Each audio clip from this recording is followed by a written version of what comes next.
Hello everyone and welcome to this Holy Grail Games video. My name is Georgina and today I am here with Jamie. Hey everybody.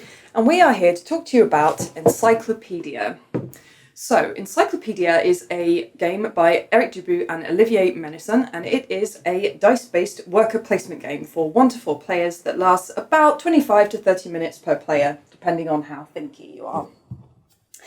We are here today to explain the basic concept of Encyclopedia as well as the rules to you. So let's get stuck in. Before we start, just as a quick disclaimer here, everything that you can see on the table is a prototype. This video has been filmed before the Encyclopedia crowdfunding project. However, it is very, very similar to what the final product will look like. So let's get stuck in with the rules. After you. So, as I mentioned, Encyclopedia is a dice-based worker placement game. You are playing as aspiring naturalists who have been hired by the Comte de Buffon, who was Darwin's predecessor, to help him to create the world's first encyclopedia of natural history. So to do that, you are going to be using a dice placement mechanic to carry out a number of actions on the board that I have in front of me here. And you are going to be able to do a certain number of actions, which are going to be anything from preparing for your research, choosing animals that you would like to study, going on expeditions to study them in their natural habitats, and all of that is bringing you towards your most important goal, which is publishing your findings in the form of articles which will appear in Buffon's Encyclopedia. All of your research and publication actions will earn you victory points, and the player with the most victory points at the end of the game wins. So, how does it all work?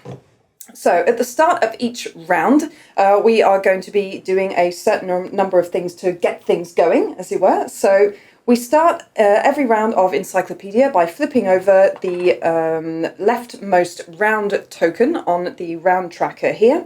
And these tokens can give us a certain amount of little bonuses to work with for the round, depending on how lucky we are. Some of them are blank.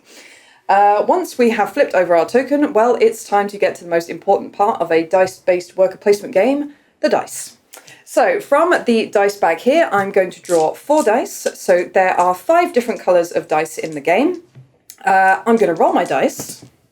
And once I've rolled, ooh, nice roll, I am going to place them on my player board here. So as you can see, there are 4 spaces at the top of my player board. I have spaces for my dice here. Here I have my little player extensions. So this is just my character, essentially. There are 2 sides. I have male and female. It's just a bit of fluff. It has absolutely no instance on the game at all. Here I have a little gaming aid to remind me of the different actions that I can do depending on the value of the dice that I have. This is where I'll be placing my expert cards. We'll get to those in a minute. And this is my reputation track, and we'll get to that in a minute as well. So once I have drawn my dice from the bag and rolled them, place them on my player board, then I'm going to be able to start placing them on the central board to perform one of 6 actions. So obviously the actions that I can perform are going to depend on the colour and the value of the dice that I have rolled. All of you expert players out there, do not worry. There are a number of ways to counteract the randomness of the dice. Obviously through tokens and different actions during the game. However, the dice on your player board are not the only ones open to you. You can also choose to take a die from another player's board at any time on your turn when it's time for you to choose what you're going to do. And in that case, you will the player that you take the die from will gain a bonus as shown on their player board. So here I would gain victory points if another player takes this die from me. I would get reputation points here. I would get coins here, and here I get nothing at all. So it doesn't cost you anything to take a die from another player, but it gives them a little bonus as a bit of a thank you for having stolen their dice from them. So, Jamie, what do we do once the dice go onto the board? So basically there are 6 different actions available on the board, and we're going to be going from the top to the bottom of the board, also going from the simplest actions all the way to the most complicated. Sure. I say complicated, they're not rocket science or boat science, given the period, whatever you want to do. So let's start from the beginning. Obviously, these expeditions, they do cost quite a bit of money. They do. But all of this research was actually funded by the French court and a lot of the French nobles at the time. So the first thing we're going to be able to do is go to the bank in order to get coins. So the value and the colour of the dice you place on the bank has no incidence. Okay. You place a dice on the bank of any colour and any value, and you can take 5 coins from the little box. Okay, great. Additionally, the first person to visit the bank every round becomes the first player and takes the first player token.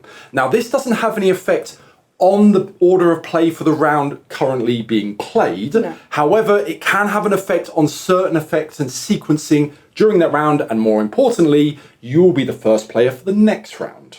Which there is we go. always handy. So once we've got some coins, what do we need to spend coins on first? We need ships, because I don't know if you try to walk across water, but generally doesn't end up very well.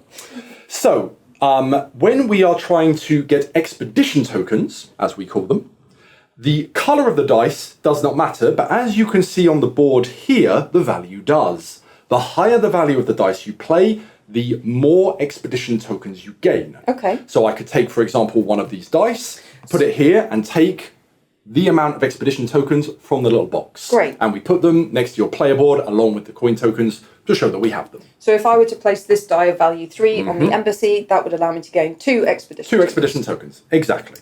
I'll take those. There we go. So, once we have our coins, once we have our ships, it's time to find some like-minded individuals to accompany us on our expeditions. And that's what the university is for. Okay. So you can see here, we have these small cards. These are what we call expert cards. Okay. And we'll be recruiting them to our player board, and they all have a variety of effects, and every effect is different. Okay. Okay. So what matters here is neither the colour or the value, more or less. The value certainly doesn't matter. You can place any value die here. However, when you recruit an expert, if the colour of the dice you place is the same as the little banner on the expert, you get to take one of these famous expedition tokens. Okay. Very simple. Then, when you take your expert card, you place it onto your player board. Okay. So as you can see, I already have a certain number of expert cards here on my board. So as Jamie was saying, the expert cards have different effects that can range from lasting for the entire game, only taking effect at the end of the game, or having a one-off instantaneous effect that would then cause me to discard them immediately. So here, for example, this card has the infinity symbol on it, so that will last me the entire game, and that will always bring me 3 victory points every time I do an expedition action to Africa. This card is only going to happen at the end of the game, and it is going to give me 2 additional research cubes to my mammal collection. And this card has an instantaneous effect, so I can either keep it until I wish to use it, or I can use it immediately, in which case I discard it by flipping it over. And I get to immediately take 5 coins from the bank, well, the reserve, which I will do. And that's the expert card. So you can have up to 4 expert cards active on your player board at any time, so meaning face up. Once they've been used, they go face down. I could then come along and place another card on top. And at the end of the game, all of the expert cards that I have on my player board, whether they are active or not, are going to count for my continent collections, which we'll get around to explaining. However, only the ones that are face up are active and have effects that can be applied. So even though this card, for example, will only take effect at the end of the game, I must leave it face up for the entire duration of the game, otherwise I won't be able to claim its effect at the end of play. Well, it must be face up at the end of the game. Yes. So, speaking about all these expeditions, we better get on with it. Yeah. The next location we have, so this is the... Academy. Exactly. So this is where we're going to come and select the animals we want to study during our infamous expeditions. Yes. So, both the colour and the value of the dice have an effect here. When you place your dice on the Academy, first of all, the value will gain you a certain number of reputation points, if you want to explain to these good people what it is the reputation points do. So, reputation points are going to allow you to gain a certain amount of bonuses during play. So here on our player board, as I explained earlier, we have our reputation tracker. Every time I gain reputation points during play, I'm going to advance my reputation tracker along the my reputation marker, along the track, and claim all the bonuses that I pass over as I go along. So I don't have to land on that specific bonus to gain it. I just have to pass over it at some point. So here, for example, my reputation tracker is at 0. Once it hits the end, it comes back to the beginning. If I could take an animal card here from the Academy, I'm going to use my die of value 4. Exactly, which would get you 2 reputation points. So that will get you can move 2 spaces along, and that would get you, as shown with the little icon, an expedition token. Exactly. It's free, which is everybody's favourite price. Absolutely. My reputation marker is now over the expedition token on my reputation track, so I get to take a reputation token. There we go. And you do that every time you get reputation. It doesn't matter where the source comes from. Absolutely. And this is where the expedition tokens are going to come in handy. Exactly. So expedition tokens, what do they allow you to do exactly? They allow you to change the colour of a dice during any action. So for example, here we've put a red dice down, but, and this is where the colour of the dice is very important, the animal you wish to take, the dice must be the same colour as that animal's continent. Yes. So for example, if you wanted to take the yellow animal here from Africa, which you do, you would either need to play a yellow dice, which you do have, but maybe you want to keep that for something else, or you need to spend an expedition token, which you can discard and count this dice as a yellow, taking your chosen animal card and putting it in front of your board. Thank you very much. So I will discard my expedition token, and my animal comes here. So let's take a bit of a closer look at the animal cards. So as you can see, as well as having really beautiful illustrations on them, the animal cards here have a certain amount of information available. So we have the animal's name here in Latin, and the yellow banner and the picture here are the continent that it comes from, so in this case, Africa. And then here at the bottom of the card, we have the animal's types. So there are 4 different types in the game. We have the animal's class, so mammal, reptile, or bird. Here we have its diet, so either omnivore, herbivore, or carnivore. This is an omnivore in this case. Here we have where its preferred habitat is, so terrestrial, arboreal, or aquatic, in this case terrestrial. And here we have its climate, the kind of temperatures that it prefers. This is a hot climate, but there's also cold and temperate. So each of these types obviously has a certain number of classes, which are the type of types that I just referred to. And these are going to be important for the next action in the game, which is the expedition. Exactly. So after all of this preparation work, we're finally ready to get out there and research some animals. Yes. So the expedition action is where the value and the colour of the dice are the most important. Yes. First of all, to lead an expedition to one of the continents, you must have a dice, the colour of that continent, which you can, of course, change with your expedition tokens. Yes. Okay? So, for example, you have a lot of African animals there. I'm going to guess you'd like to do an expedition to Africa. I think I will. Very well. Well, you have a yellow dice of value 6. Which I've been saving. Exactly. So we're going to put it onto the Africa continent. Now, you always put the dice in the leftmost slot out of the 4. Yes. Okay? So, as always, the first person to go somewhere is generally pretty well known for it. Yes. So you get a bonus in reputation. But as things go along, and as you arrive what other people have already explored, as it were, you get less reputation, but it's easier to find your way around, so you will get a bonus to the value of your dice. Okay? So this is the first slot available, therefore we would get 3 reputation points. We've explained how the reputation track works. We put it here. There's no bonus to the value, so for the moment we have played a dice of value 6. Yes. That's not very high, because we are going to use these expedition value points to purchase research cubes for our cards. Absolutely. Depending on the type we wish to purchase, it can go from 2 to 10 points. Now, the last time I checked, 6 was lower than 10. Yes. So how do we get to 10? Well, using some of the resources that we picked up along the way. Yes. For example, expedition tokens. Now, I know we said that they could be used to change the colour of your dice, which is absolutely true. That hasn't changed. However, their secondary effect just for expeditions is that they can increase the value of an expedition by 2. Yes. So, if you would pass me one of your expedition tokens, we can discard this in order to have a value of 8 now. Yes. Okay, that's still pretty good, but we can do better. We can. The other thing we can do is spend coins. Yes. So coins are the things we got from the bank, and that you can get through a variety of other effects as well. And you can spend 1 coin to increase the value of any dice for any action, not just expedition tokens. So this could be good for getting reputation when you're getting animals, or that kind of thing. Absolutely. In order to increase your value further. So we're at 7. Let's take one of those 5 coins you got earlier, and we'll spend it on this. So we go up to 12. Now 12 is pretty good. That's pretty good. But what can you do with an expedition value of 12? Well, for an expedition value of 12, I am going to be able to research a certain amount of the animals that I have here in front of me. So I'm going to start with my little fox here. So I'm going to take a research cube and I'm going to place it on its type 1 mammal. So that is going to cost me 2 points. 2 puntos. So I still have 10 points left to spend. I'm going to spend another 2 to research my elephant. She's in her element, but that's an elephant. Yeah. Which is going to cost me another 2. So that leaves me with 8 points. So as you can see, you rapidly chip away at the expedition value that you have. So the points do go pretty quickly. I have a further 8. I'm going to research the fox's type 3, which is the terrestrial habitat type. That's going to cost me 7.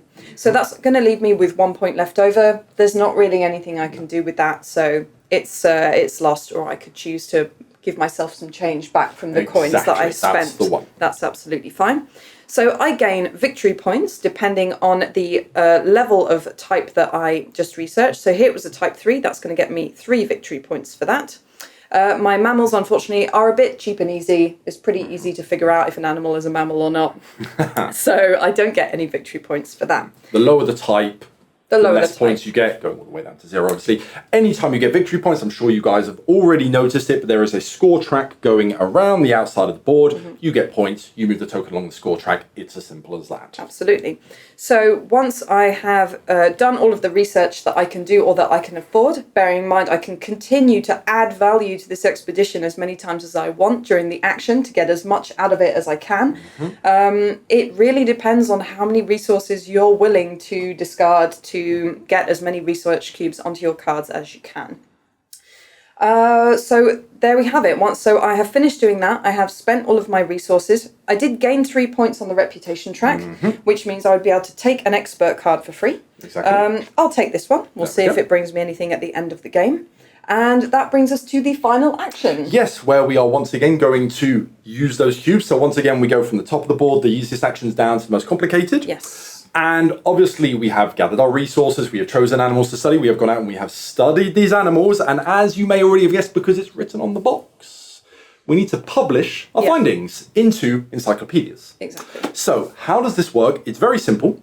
You take your dice and you put it on the publication zone, okay? Now the value of the dice is important. The higher the value of the dice, the higher the type of type that you can publish up to. Yes. So for example, I believe Georgina is going to want to publish up to type 3 for this action, so she will need a dice of value 5 or more. Once again, you can use coins to increase that value, so don't sweat it too much. So as I only have 1 die remaining on my board, which is a value 1 purple, that's absolutely fine. I'm lucky enough that I have enough resources remaining to be able to do something with it. I would have to discard an expedition token to be able to change that dice to yellow colour, because I wish to publish about animals from Africa, so I'm going to need a yellow die for that. And because I want to publish up to type 3, I'm going to need a die of at least a value of 5. So I'm going to spend 4 coins, so I'll take 1 back, to increase the value of my die from 1 to 5. Exactly. And then it all starts happening. Yes. So I, in theory, will place my dice on my reference animal. So for this action, you don't actually place your die on the board. You place it onto your reference animal. So your reference animal is going to be your publication's centerpiece, the main object of your study. So in this case, I'm going to choose my little fox. He is the one that I have researched the most. And I'm going to be able to take cubes from that card and publish them onto the publications section of the board. So for example, here I could start by taking the mammal research cube from my reference animal fox, and then I can also choose to take research cubes from all the other animals I have that have something in common with my reference animal.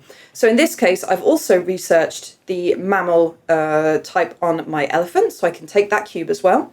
Here I have my little hedgehog that I researched earlier. He is also a mammal, and I can take the cube from there as well.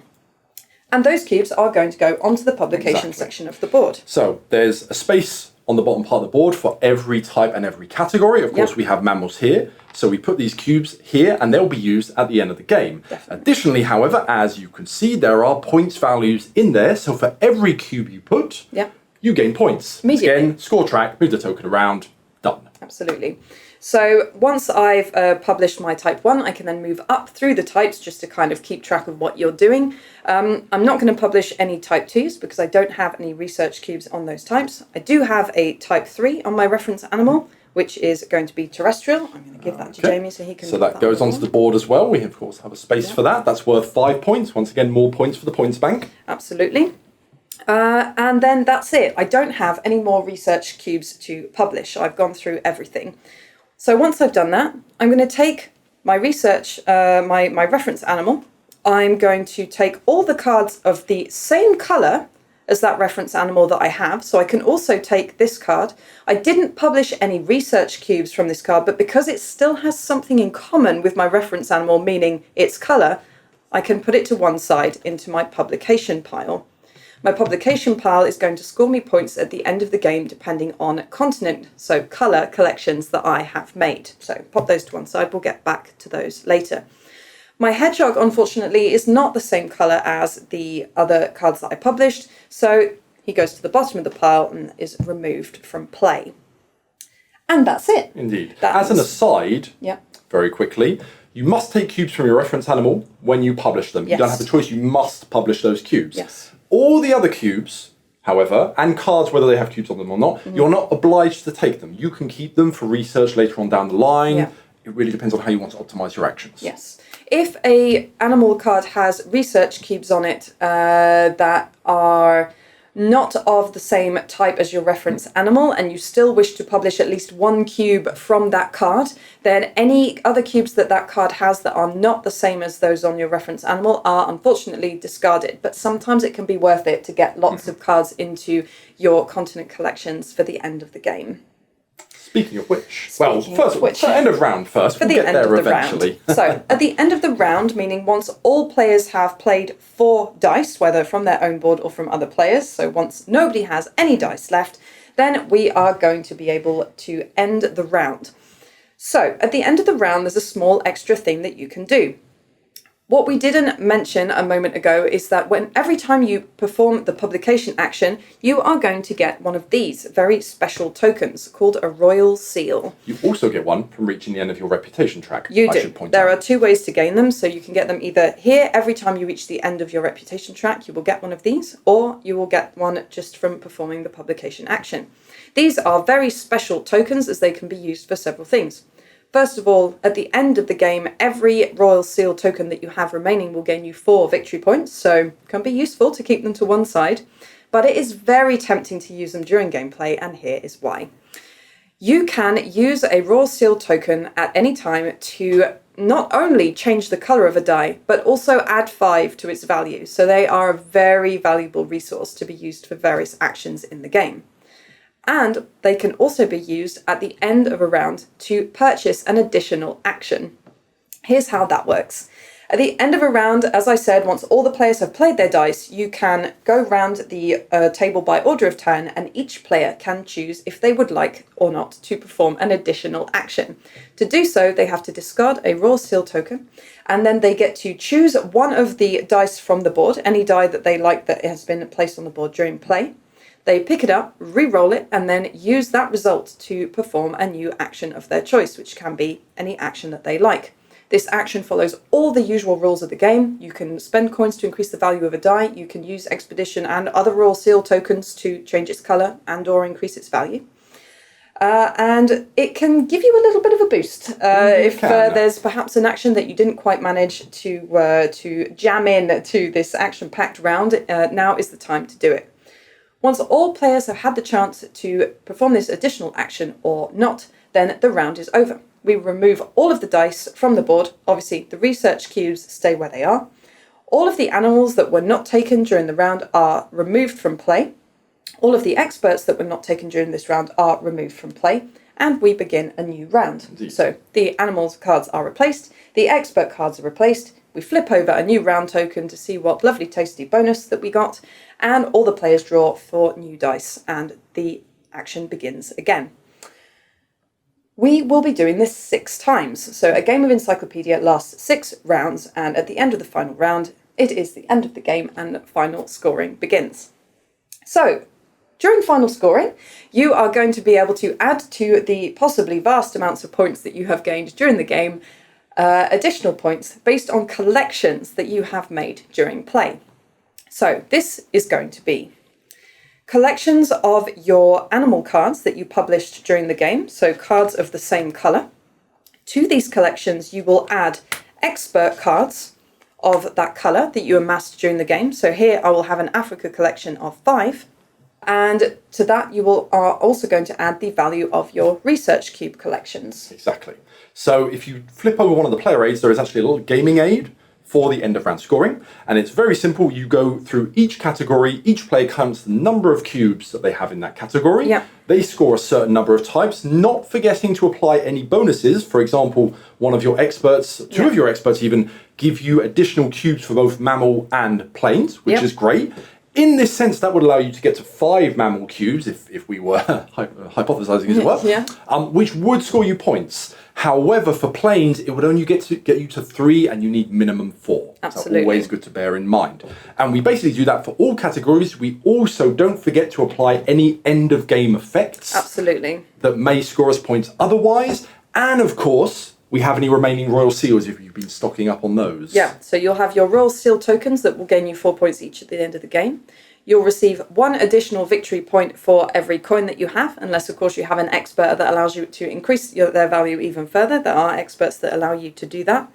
You'll gain 1 point per remaining expedition token that you have, unless of course again an expert allows you to increase that. And then that is about it. All players will calculate their final scores, and the player with the most victory points wins. Easy as. There you go. So that is it. That is all of the most basic rules for Encyclopedia. We've covered everything here apart from the finer points. Bearing in mind the rules that we have covered here are for a 2 to 4 player game. We will be doing a separate video to explain the rules for a solo game, which includes an automata that you can play against. But all of the, obviously, basic rules that we cover here also concern solo mode. Thank you very much for watching. We hope that this video was useful to you to give you an idea of how Encyclopedia is played. Of course, if you have not understood any points or have any questions, let us know in the comments section. Thank you very much, everyone, and we'll see you soon for another video. Bye.